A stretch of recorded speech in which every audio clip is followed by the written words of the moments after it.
So yun mga pari koy, i-assemble ni Lawrence at ni Mavi. Challenge ko to. Ang ating V-Bike Oxy V8S. Ayun, tapos na nila i-assemble yung V-Bike Oxy V8. Yan yung walang rear suspension. Ito yung version na may rear suspension. In just 10 minutes, kung makukuha nito, meron silang food trip sa akin. Ayan. Ready, get set, go! Ayan. Ang ating V-Bike Oxy V8S, isa sa ating e-bike or V-Bike. Ayan. So may trivia tayo, bakit V-Bike yan sa atin? Dahil vintage bike yan mga pari koy. Ayan. So yan ang ating isa sa mga best seller. Mga mahihilig sa fat tire dyan, marami tayong choices.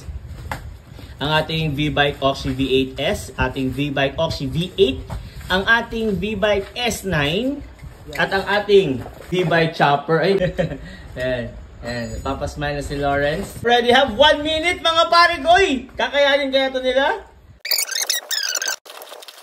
So, ingat kayo Mavi and Lawrence ha.